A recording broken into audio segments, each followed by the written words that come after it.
саламатсыздарбы, урматтуу биздин каналдын көрүүчүлөрү. Адаттагыдай эле биз сиздерге дагы элибиздин белгилүү адамдарын конокко чакырып, ошолор менен кенен отуруп маек курууну адат кылып алганбыз. Бүгүн дагы ошол адаттан чыкпай элибиздин кыргыз элибизге аттын кашкасындай таанымал, белгилүү ырчы аткаруучу, эң башкысы куудул, сатирик, актер Токтор Бекбоев агабыз уулу менен конокто, уулу Эмир менен конокто. Рахмат, бүгүн момтип студияңа чакырып, эл менен көпүрө кылып, бир жакшынакай кичине жолугушуу кылып, чыгармачылык жөнүндө кичине кеп куралы дегениңе чоң рахмат. Кээ бирөө чакырат да. Чалат телефон чалып, каяктасың? Ой, сарайдамын, мал карап, анан кой карап, анан уй карап. Сен Бишкекте жашайсыңбы дейт. Азыр арада сизге чалсам деле, ой, мен тиги дачада жүрөм, шаардын сыртындамын, ага ороп, анан стройка эле дей бересиз. Шаарда жашайсызбы? Мен шаарда эле турам, бул өзү жалда турабыз. Анан биздин бул Байтикте да өзүбүздүн үйүбүз бар. Анан акышкысын жалда этаж үйгө кетип калып, анан Байтикте аякта чарбачылык бар да. Анан күндүзгүсүн көбүрөөк ошол жака кетип калабыз. Эмир экөөбүз ошол жака барабыз. Салкындап качып эле баягы жалкоолукка уже ыкшоолукка тартып бараткан жоксузбу? Ошо бурчка туруп эле камерамен уулуңуз экөөңүз элди күлкүгө бөлөп жаңы нерселерди тартып. Наоборот, ошол Корожай ошондой жери жакшы болот экен. Экөөбүз бар анча иш кылабыз. Жана андай прикол-сирколдорубузду экөөбүз тамашабызды ошол жактан көбүрөөк тартабыз. Анан ал үй болбогондо кечке этаж 8-чи этажда отура бериш да кыйын, андан көрө ошол жака чыгып кетебиз да күндүзгүсү. Замандын агымы менен болуш керек деп коебузбу? Замандын агымы менен болуш керек. Эми буга да аккан киши агат. Баягы чамындыдай болуп, кээ бир жерге кыпчылышы мүмкүн, кээ бир жерге илинип калып, кээ бир жерде кептелип калышы мүмкүн. Сиз азыр мындай өзүңүз курдуу, өзүңүз теңдүү артисттерден, актерлордон мындай өзгөчөлүгүңүз мындай заманбап стилде мындай элдин күлкү маанайын таап, ушундай бир жакшы чыгармачылык менен келатасыз да. Эми ал сыры, нука өзүң деле билесиң. Бул менин түшүмөмө аян кирип атат дейсиңби? Же бирдекени жатып алып ойлонуп, ушуну кылсам, ушундай кылсам, момундай тартсам анан элдер күлөт деп атат дейсиңби? Бул агым менен келаткан нерсе, бул азыркы замандагы эле болуп жаткан нерселер, элдин арасындагы эле окуялар. Базарга барсаң мени соода болуп атат, тияка барсаң мени ушак болуп атат, эме интернетти карасаң саясаты кетип атат. Анан ошону эле элден алып эле азыркы замандагы учурду тартып атабыз да, ошон үчүн. Ортодо бир ушундай бир саясий маанидеги бир майда чүйдө роликтерди чыгардыңыз, күлкү катарында, баягы чоң траншеяны Кытайга чейин казылганы, дагы ушу сыяктуу нерселерди тартып туруп анан кайра тык токтодуңуз да. Андайдыр бир нерсе болгон жокпу? Жок, мага эч кандай андай болгон жок. Мен өтө бирөөнү критикалаган жерим жок. Мен тамаша катары бул экөөбүз Байтикке кетип баратсак, Борик чоң арыктын жолунда ошо яман казып аткан экен тракторлор. Эстей калдым. Анан түш бул трубаларды Кытайга жөнөтөбүз, Кудай буйрса. Ошонун мурунку күнү телевизордон көргөн, бир айдын ичинде бүт баары кусат депчи. Ошо эмеге ямага кусат, анан ушу труба менен кетип тартып койгом. Анан бир ай өткөндөн кийин 2 ай 3 ай өтүп кетти. Баягы куспай калышты го. Анан баягы келат эстей калып, дагы баягы трактор туруптур.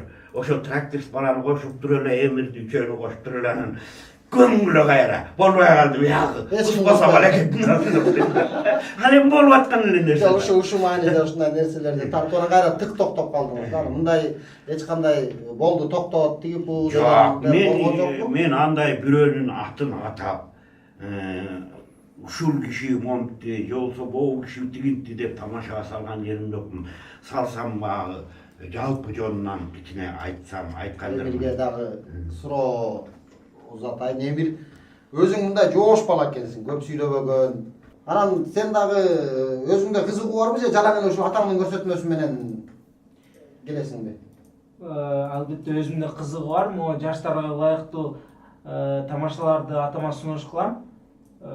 Ушуну тартпайлыбы деп. Жанагы көпчүлүк өз ойногондорду жашта болбой эле, анан мага кээде ата оорукны тартпайлыгы бизге ылайыктуу экен деп кылат, анан экөөбүз тартабыз. Кээде эмир сунуштаган мындай өтө мындай заманбап, өтө мындай жаштардыкы болуп калса, сиз четке каккан учурлар болобу? Жок, антпен мен андай деле. Же сиздин табитти эмир билип сунуштайбы? Атама бул болот экен. Мен карайм бир сыйра. Мындай элге туура болуш үчүн. Эми экөөбүз көпчүлүгү ата бала болгондон кийин негизи көп тамашаларыбыз ата бала жөнүндө да. Анан ата балага ылайыктуу, ошонун ар жагында кичине элге мындай эмеси болуш керек да, мындай. Өтүмү болуш керек. Анан айта турган нерсе болуш керек деген ансын карап туруп анан тартабыз. Ал жагынан аракет кылат. Ырчылыкка дагы бир 2-3 ырыңды угуп калдым интернетте. Тойдо ырдап атканыңды көрүп калдым. Ырдап да кызыгып жүрөсүң. Ырчылык, ушу өнөр адамы болууну пландайсың алдыда? Ооба. Жакында жаңыр жаздырдым. Бактияр Токторов агайыбыздын жаңыры туулган күнүңдөн деген. Ушу тойлордо ырдап жүрөбүз. Кудайым буйрса, дагы жаңырларды чыгара турган ойлор бар. Дагы пландар бар. Кудай урса эми келечеги алдыда. Балага ата сынчы дегендей эмирде мындай үйүн өнөр талант ыр жагына барбы? Бар чынында. Мен билем да. Анан эми кичине анчын иштеш керек, кичине занимать этиш керек. Кудай буйрса вокалга барса. Өзүң канча жаштасың? 18.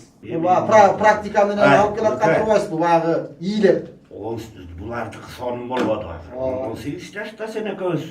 Сени билбейм, мен 18 жашта айылда эчтеке менен иш жок эле, жөн эле мектепте аябай жогош бала элем. Андай хулгандыгым деле жок эле, тентегим деле жок эле. Түрткүлүк каяктан болду мындай өнөр адамы болуш үчүн? Ал сөзсүз эле тентек же жинди болуш керек. Негизи бар эле артисттин баары эле айтат, ой мен ушундай эле анан кошуналарым тоок бакпай калды эле, мен айылда жүргөндө анан ар кимдин көзүңгө көрүп жүрүм. Деле бир соо киши жок го, баары эле ушундай болуп келип анан көрсө артист болгон жүргөн турбаймынбы? Мен өзү Нарын театрында көп иштебедим, балалыгым ошакта өттү да. Анан жаш кезимден барып иштеп, анан эми театр деген бул өзүнчө жашоо, театр деген бир ушундай керемет нерсе да. Анан ошо театрда 60 артист иштечү. Анын ичинде народныйлар бар, заслуженныйлар бар. Мына ошолордун колунда чоңойдум да мен бүт баарын. Жаш балам мына ошо эмирде келдим баштапчы. Анан ошолордун арасында шустрилер, чоң эле байкелер күлдүрүп, чоң эле байкелердин жоруктары, мына ошолордун менен кошо чай ичип, ошолор менен гастролдо, анын үстүнө Нарын театр дөңгөлөк үстүндөгү театрда биз 25 обуз эле талаада жүрчүбүз. Анан ал талаада жүргөндө эмне гана шындыктын баары болот, күлкүнүн баары болот. Устаттарыңыз кошо иштешкенде Рыскуловдор менен иштештиңиз? Жок, Рыскулов ал мурунку менен, мен ал Рыскуловдордун убагында кичи. Мен Капар Медетбеков, Сейит Казандабеков, Бакырдин Алиев, Жумакаева, Чечебаева, андан кийинкилер Губендер байкелер, Табылды байкелер, Адылбек байкелер, ушунун баары бүт народный заслуженный артисттер да. Ошолордун наскисин жууп чоңойдук да биз башты. Анан эми ошол убакта эми качан берет мага заслуженный деп коюшпу. Эмнеге ушул баягы эл каттаган тиги Минкультурага кагаз көтөрүп, мындай Чуйскийден ылдый өтпөйсүз сиз деле. Ошо эми театрда жараткан ролдоруңуз бар, кылган эмгегиңиз бар. Трудовой книжкадан бир 3-4 неме толуп кетсе керек жанагыдай. Эми мен Нарында деле көп жыл иштедим, театрда көп жыл иштедим. Көптөгөн ролдорду ойнодук. Эми баягы спектакльдер азыр деле театрларда эмне деген сонун актерлор бар.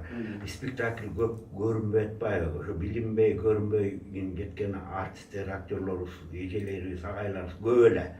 Анткени спектакльге эл көп көңүл бөлүнбөй калды. Мен деле көп ролдорду ойнодум. Андан кийин келип, Нарындан келгенден шоу бизнесте мен иштешпеген бүт бар азыр заслуженный народный артисттер, ушунун баардыгы менен иштештим. Анан эми мен муну баягы даттанып айтып аткан жерим. Ал убакта баягы кийин шоу бизнес болуп келгенде сизде баягы бусик бар эле. Заман бар, аппаратураңыз бар эле. Өзүңүз ошо менен анда ким баары готовый тиги эме менен жок, шай-машай турса анан баары иштешет да. Жок, мен алар менен иштешип жүргөндө менде эч нерсе жок эле. Мен өзүм эле иштечүм. Анан кийин, мисалы үчүн, Бекборуев менен 5 жыл иштедим. Asel Turdaylığımı işledim, Digmene Mume işledim. Kança yerlere konser koyup o, kança intermedialarda oynup o, görünbeyt ekensin elgeçi. Konsertke toltur elgilet, eşke çıkkandan keyin bek bolu itin konsert sorun boldu da koyt eken. Seni estetde kalbayt eken eçkim. Men giyin übülölük borup, sana kızım ırdap çıkıp, Begmay Bekboy'a dep. Anan özüstü grup atışı Bekboyevtar dep, anan janagı maşine alıp, aparaturаны alıp, arısan özüm anan gastrolda çıkkandan keyin anan kichine elge Bekboyevtar dep görmüştüm. Kırgızstanda barbagan ayılыңız kaldı? Men barbagan Barbagan ayıl жабышпаган столбаңыз калдыбы Кыргызстанда? Yok, kalgan yok. Kalgan yok. Men barbagan ayıl kalgan yok. Ana men çıkmagan stolbada kalgan yok çinele. Şu stolbaga çıkpa kalganıma 4-5 ele yıl boldu. Olmasa çoğu çeyin gastrolda. Özünüz anan özüm ilçilerimde. Özüm Özüm administrasiyalı anan özüm şu gede bir balдар айтып koymuş doktor var ki yaş baldardan alı olmayız dep stolbaga çıkıp gidiyor atsam bororçtan. Men özü şundayım atrestin işim. İşençimesinde de çala kılıp koyup dep özüm çıkıp özüm ilip işim girdim. Anan hem ayıl yerlerin ayta turgan bolsak mına hazır köp toylarda жүрөбүz. Tiyatro arasın, kuda tozosun, toylarga köp kişiler bilen jolup kalasın anan kayaktasın surap kalasın anan talastım balança ayılnamın deyip. Balança ayılgansın mı? Tigi balançadan kişi tanıysın mı dizimle? Siz ana kayaktan bilesiz. Men isterin ayılda kaysi uyda samagon satarından beri bilem dedim. Gülüp karışadı. SSR taragandan keyin көп артисттер жогolup кетти. Чынында баягы райондук, областтык деңгээлде жакшы эстрадалык топтор, жакшы мындай клубда мындай чоң коллективдер бар эле да. Ошол кезде айыл немеси менен анан ошолор жогolup кетти да. Ортодо сиз артистчиликтен башка дагы ошондой бир устачылык бирдеке сирдеке менен алектер менен кайра келген жоксузбу? Ошондой болдубу кырда? Жок, менде андай болгон жок. Мен башынан уш чыгармачылык менен келдим. Азыркыга чейин чыгармачылык менен келем. Башка иш кылган жокмун ортодо. Жанагы ортодо жогolup кетти эме өзгөрдү, заман, доор өзгөрдү. Сайыс тарагы чапты, айылдарга концерт келсе каяктыкы экен деп сурачу элдер. Каяктыкы экен, Нарындыкы, Оштукы, Кыргыз драм театры, жолсу Жантөшев театры деп, жолсу Алай элдик театры, Кочкор элдик театры деп ушинтип айтылчу. Сайыс, анан сайыс тарагандан кийин каяктыкы дебей калды, ким келиптир деп калды. Ким келиптир? Эми шоу бизнеске өтүп кетти да. Бүт баары өзүнчө койгон уруксаат болуп калды да.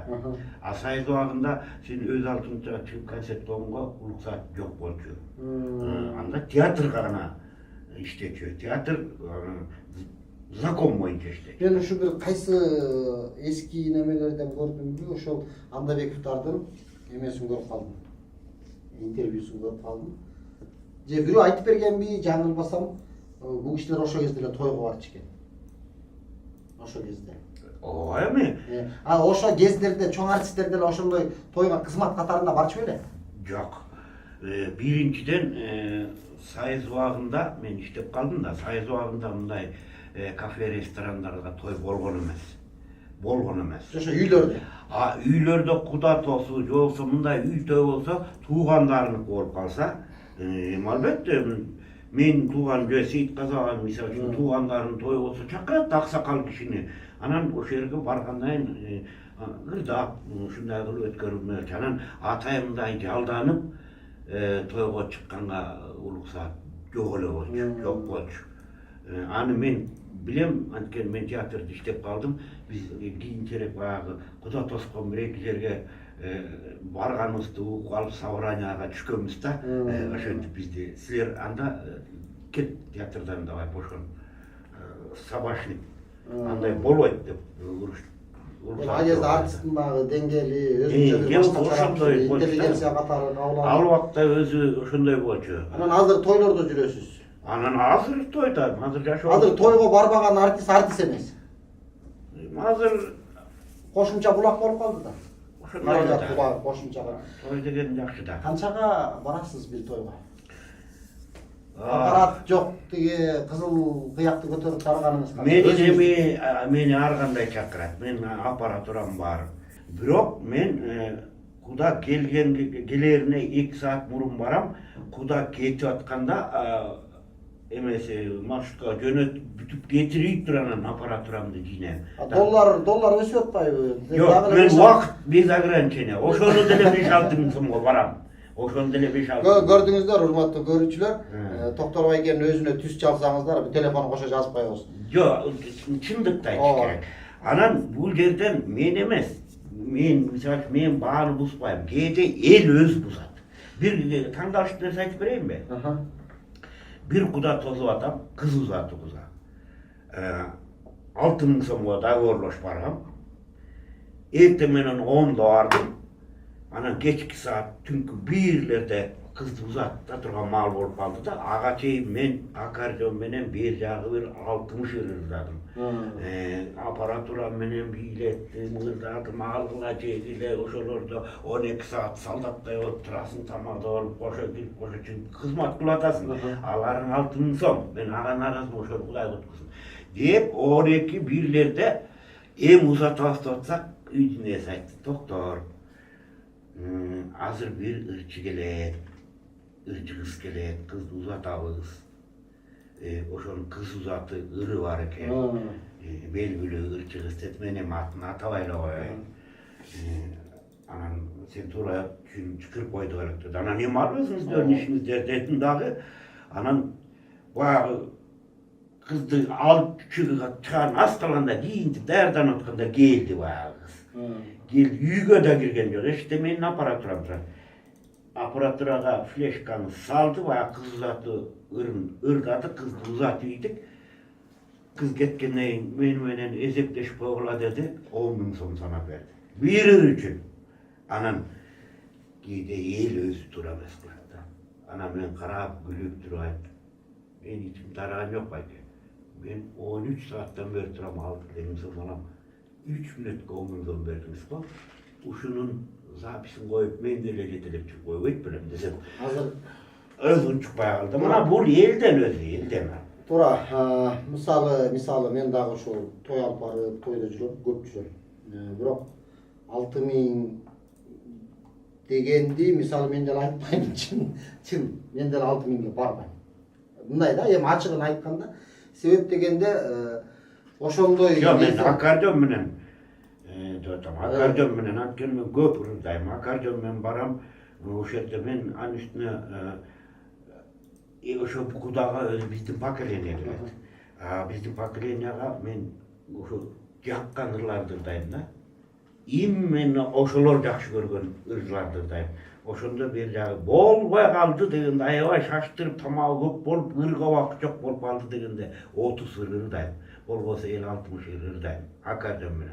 Анан аппаратура да бар. Аппаратураны кошсом мен 7.000, 6.000, 7.000 сом кошом көп болсо ошондой. Ошол нерседе мисалы үчүн эмгекти биз ошо тойдо сүйлөгөндө сүйлөш керек. Аларды тааныш керек. Мисалы бир эле мас көчөдөн жолугуп алып кандай мейли чыгат. Тойдо канча мас болот? Ар биринин кыялын таап, ар бири менен сүйлөшүп, аларды таанытпай узатыш керек негизи да. Телефон чалат мага. Телефон чалат дагынан акчасы жоктор. Саламатсызбы байке деп мында башкача. Акчасы барлар, сенсиңби ушул? Эмне өнөрүң бар деп баштайт да, аларга катуу эле. Бирок ошол убакта деле негизинен тойго баруу жагында сиздики чын эле мен азыр угуп атам, тойдо көп жүрөсүз, бирок азыр угуп атам. Бизде 12.000ден өйдө карай аппаратурасы, анан жанагыдай аккордеон менен узаткандар болуп жүрөт да. Сиздин азыркы мисалы үчүн ушу жана бир кыз келип ырдап 10.000 сомун алып кетти деп атпайбы? Бул жерде баягы ошо 6.000ге барып аткан. Макул колунда жок, же тааныш тарапа болсо киши түшүнсө болот, баягы акыбалын көрүп туруп. Анан кээ бир мындай 2 этаж особнякты салып коюп, анан тамакини мындай кыйшык чеккен чекпеген киши болуп, маңдайда 2 кол чөнтөккө салып мынтип тургандарга деле 6.000ге бара бересизби? Эми 6.000, 7.000 мен анын чөнтөгүн чоң бол иштейби, бай бол иштейби, мен эмесине карабайм. Мен ошо 6-7.000 деп айтам. Балким ушул боореки биздин передачаны көрсө, кээ бир ырчылар, кээ бир артисттер, тамадалар жини келишиптимал да. Даже мынтип айтышыптым. Жок, менин деле азыр кичине мындай. Может, сен деле шунтип ойлоп атасың да эми алың ошодо депчи. Жок, алың ошодо. Чындап келгенде сиз менен бизде мындай неме жок да, жанагыдай. Чындап Мендешүү жок. Сиз аккордеонду тартасыз, тетиги ушундай диапазон кенен жанагыдай ар ким ырдай албаган Асанкалы Керимбаевдин ырын ырдайсыз. Анан ошодо мен ошол үчүн коркпойм. Мен ошол үчүн баамды дагы мындай кээ бир ойлошуптум. Ошо 6-7 миңге барса токторду эле өлтүр да деп кээ бир туура эместер бар, ойлойт. Туура эмес ойлогондор бар да. А мен үйдө жатсам 12 миң десем албай койсо кымбатыраак болуп атат десе, анда мен бара албайм деп керсейсем. Анда өзү таап алабыз деп койсо, мен үйдө жатсам мага 6 сом бербейт эч ким. Сахардын баасы бул. 6 сом бербейт эч ким, мындан бир үчтүк таңбай калпетчи деп сурайм. Анан ошол жакшыбы же жакшынакай барып тойго өзүңдүн поколенияң ырдап, жакшы сөздөрүң сүйлөп, тоюн алып барып, 6 миң сомун алып, ал үй дагы арзан болуп атпайбы? Аябай ыраазы болот. Сенден дагы мындай замечание истей албайт. Анткени 20 миңге бараткан жоксуң да. 20 миңге баратсаң 20 миңдей тиреп өтөт. 6 миңге баратасың, сенден дагы замечание истей. Анан этин да көбүрөөк ороп берет. Бул жерде мындай, доктор байка, мындай да, бул жерде бак той берип аткан кишини баягы мындай күчкө салып эмес, менин айтуум боюнча. Просто бул жерде сиздин жанагыдай талантыңыз арзанга кетип аткан жокпу? Жок, эми ал мен көпчүлүк учурда талантым мен элге ырдаганым удовольствие, акча үчүн эмес. Өзүңүзгө да. Мен ошол кудалар куда тосуп, ошол куда кеткичекти келинчегим кошо жүрөт экен. Мына Эмир билет, ушу кээде 12 саат бир эле жол чай ичип турам. Ушунчалык ответственность күчтүү менде. Ушу кудалар нааразы болбосо экен, ушулар ыраазы болсо экен. Ар бирин. Мына урматтуу көрүүчүлөр, көрдүңүздөрбү? Бардык тойлорго, бардык тойго бара бересиз. Ар бир ырыма кол чапса экен, ушул ырым жакшырдадымбы деп чыккандан кийин келчимен сурайм, мен жакшырдадымбы деп. Мен акча эмес, мага анан элдер кол чаап, кайра сурап, эме кылса мен удовольствие алып ошол күнү аябай өзүм жакшы акыбалда болом да. Акчаны мен биринчи планга койбойм. Чын эле башынан эле ошондоймун. Сиз азыр мен илгери концерт коюп жүргөндө деле көргөм. Концерт коюп жүргөндө деле айыл кыдырып концерттер ал убакта 100 сомдон деген концерттер коюлуп аткан жерге мен 30 сомдон да койчумун. Анткени бир үйдө 3төн бала бар, 4төн бала бар. 100 сомдон да койсоң кире албайт. 30 сомдон десең ата-энеси сүйүнүп балдарын баарын жиберип өзү кошо келет. Ошол айланып келгенде эле баягы акча ошол чыгат. Ал буйруктан болот. Эл да ыраазы, сен да ыраазы. Сиз акыркы убакта сахнаны интернетке алмаштырып алгандайсыз да. Сиз азыр Бишкектесиз, биякта Бишкекте жашап атасыз, жалдамын дедиңиз. Театрларда, ушу телевидение театрынан жанагыдай жумуштарга жок. Аракет кылган жоксузбу? Жок, эгер аракет кылсам, театрларга барып негизи иштесем болот да. Анан эми мен азыр башка дагы майда чүйдө бир шартка байланыштуу ошондой частный эле үйдө болуп атам да. Бул эми өзүмдүн семейный шартка байланыштуу. Эми Кудайга шүгүр, анчын мен бир жумушка кирип алсам колум бошой калат, менин башка иштерим көп. Анан эми интернетке алмаштырып алдым деген эме бар, чоң мыскыл тамаша эмелерге мен бир топтон бери кичине алыстап калдым, аны туура түшүнүш керек. Анан Кудай буйрса эми жакшы бир интермедиаларды, Эмир кичине такшалса сахнага ойнош менен планда бар. Эме бар да. Анын үчүн ошо даярдык көрүп Кудай буйрса ойнойбуз, чыгабыз. Анан эми кинолорго бир-экин балдарым, азыр жаш балдар аракет кылып көп кино тартып атышпайбы. Ооба. Бул балдарга аябай ыраазыбыз. Буларга эч ким жардам берген жер жок. Өздөрүнүн аракети менен өздөрү студия кылып, өздөрү тартып атышат, ошолор чыкырып калса барып ойноп коюп атабыз. Орто жерде мына ушул биринчи эле тартканда ар дайым баягы эл сизди күтүп атканда баягы токтордон таңкы тамашада эртеңгени сөз чыгарасыз. Бул где-то бир 6-7лердин ортосу, 8лерге чейинки убактарда чыгат дайыма.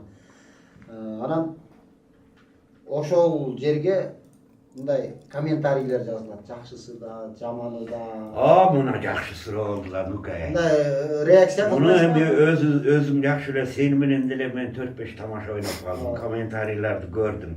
Эми мага көпчүлүгү 90% жакшы комментарийлер жазылат.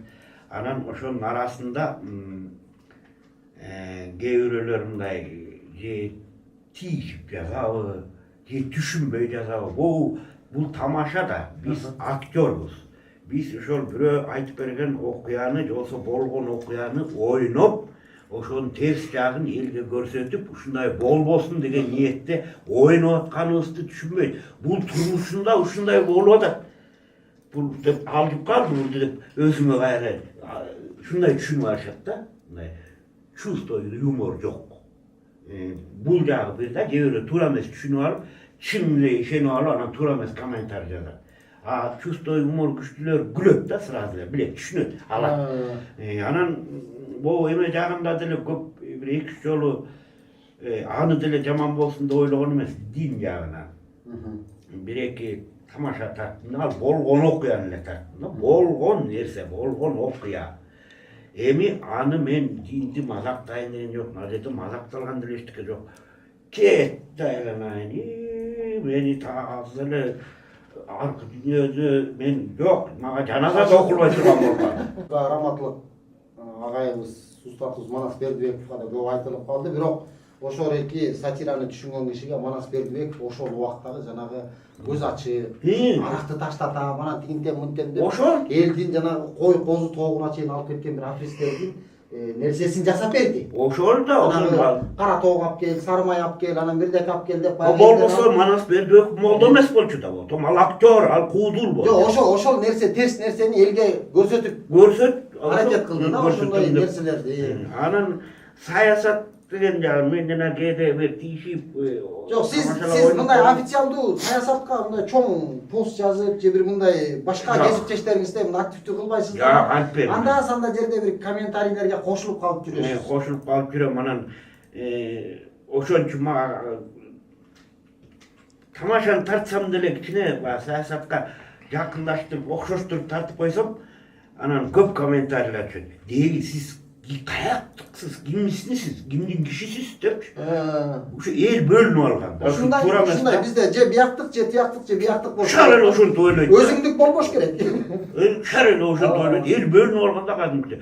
Бизге эмне кереги бар? Бизге бар эл. Ошон үчүн биз өтө сак болбосок, саясаттын деле мага анча көп кереги деле жок. Дагы бир чоң суроо акыркы убакта болуп атат, мисалы муну жооп бериңиз, мен баягы эмеден сырткарыда мен өзүмө сактап аткам да баягы берейин деп. Жанагы жамандыкка мал сою боюнча пикириңиз кандай? Эми муну мен пикиримди айтып эле коеюн. Муну мен мисалы үчүн динди мен жакшы түшүнөм. Мен динди жакшы түшүнөм.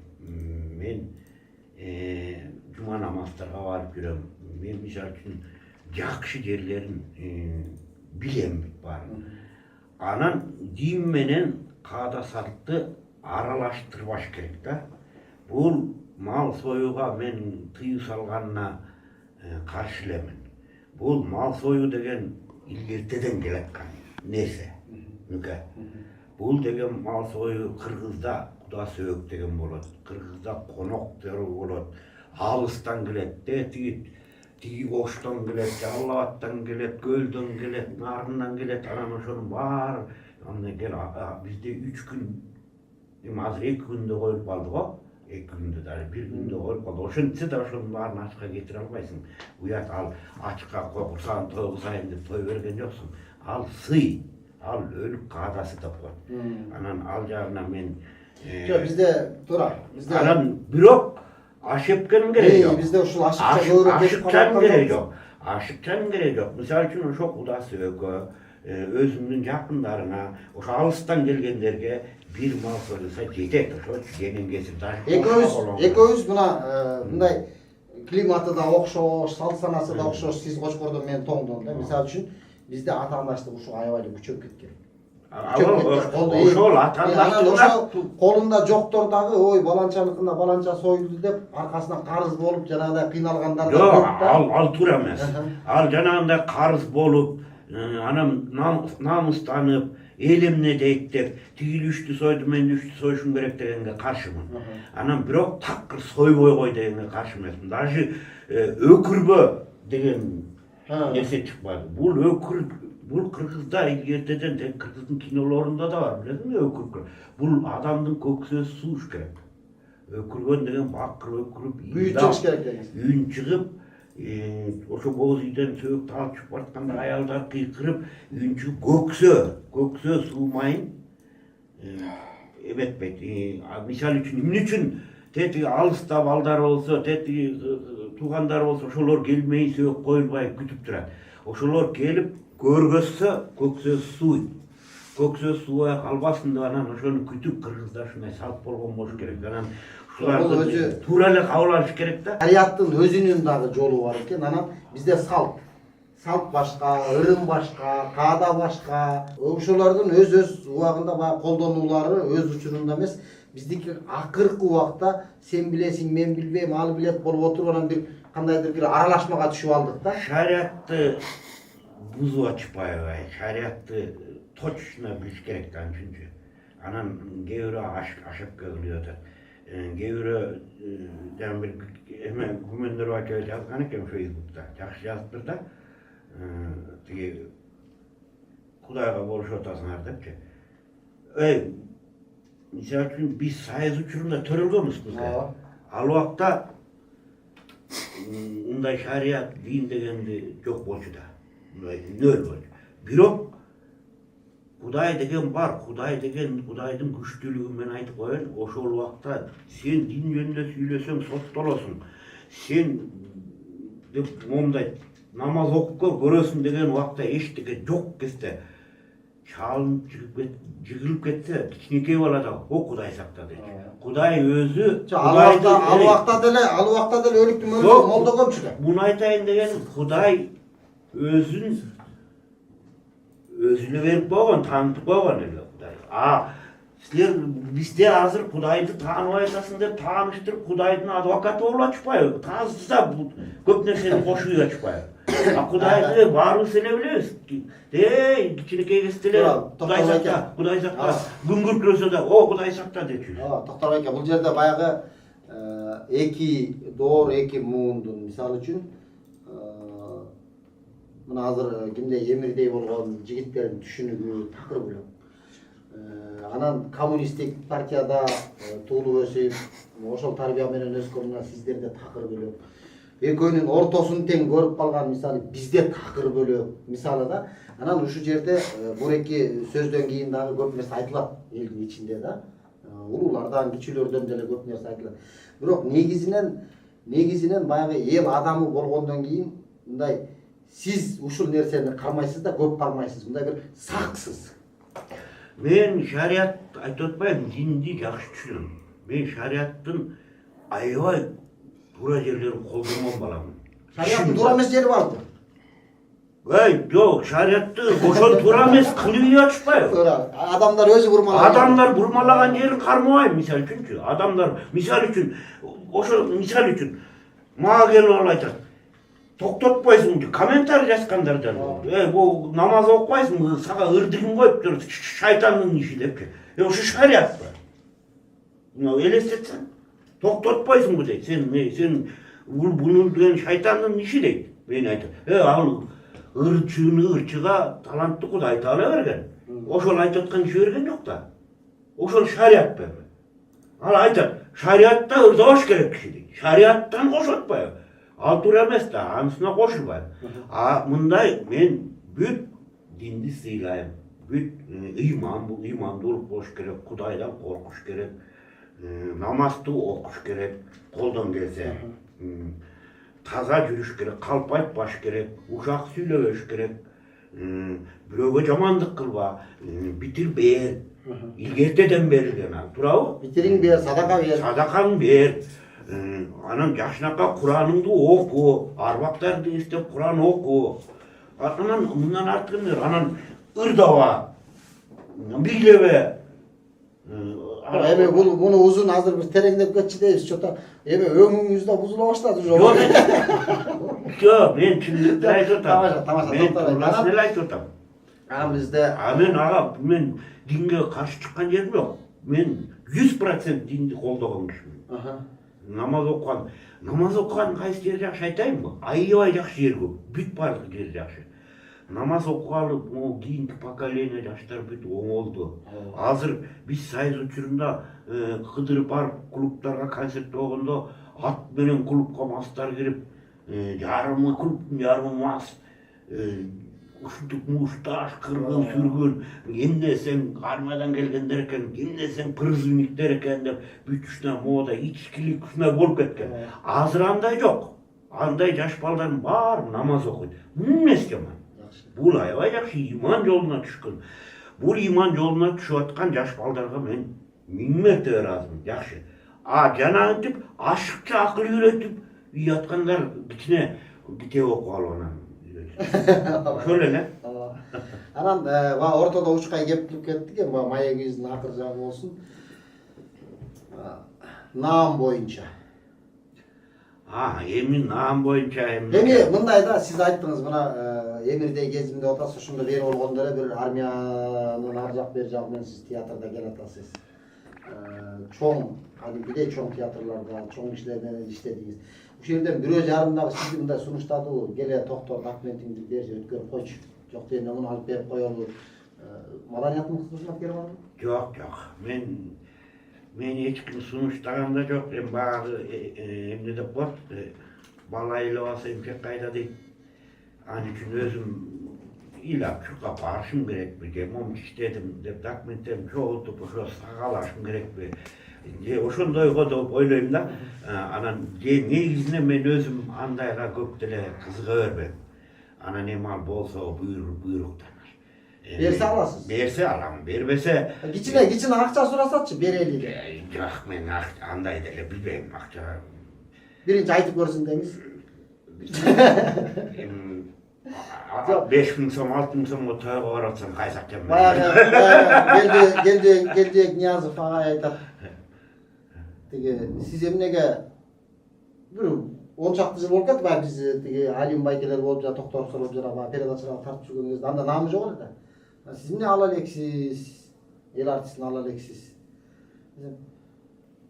Мен эл артистин сатып алышым керек болуп атпайбы? Тиги площадтын бери жагындагы Ош базардан деп билдирип жатат. Эми ошол жанагы сатылат деген мен аны сатылат деп көрбөгөндөн кийин, билбегенден кийин, бирөөгө акча сунуп атканын билбегенден кийин мен аны эмне кылам айтыпчы.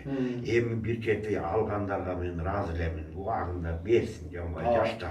Бул наам берип койгон, сыйлык берип койгон стимул. Жаштар дагы иштейт, дагы көңүл көтөрүлөт. Анан чыгармачылык өсөт дегенде кеп да, булчу жакшы нерсе. Анан эми мен өзүм боюнча айтсам, мен наамга деле көп кызыкпайм. Буйрукпаса аларбыз. Буйрукпаса эметпейбиз. Анан аябай деле өтө дүйнөгө, акчага, наамга өтө кызыккан киши эмесмин. Башынан ушундаймын экен. Мага эң чоң байлыгым чыгармачыл жагынан. Байлыгым ошол мага элдер ырдаганын жакшы көрсө, жакшы комментарий жазса, жакшы куттуктоп, мен жактырып, рахмат сизге дегени мен үчүн чоң байлык. Элдин ыраазычылыгы мен үчүн чоң байлык да, сыйлык ошол. Эл журт ынтымактуу болсун, уруш талаш болбосун. Эми бара түзөлөбүз, жакшы болот. Не дейсиз, чоңдорубузга Кудай иман, ынсап берсин. Өзүбүз тең соктолол, анан эң эскиси баягы биздики чыгармачылыктан экен. Чыгармачылыгыбызды аздыр көптүр акырын иштеп, чыгармачылыкты кылып жүрө берели. Биринчиден сиздерге чоң рахмат. Ушундай тиле берүүгө чакырганыңыздар үчүн. Ден соолук, токчулук каалайм. Анда эмесе кийинки биздин берүүлөргө чейин аман эсен сак саламат болуңуздар.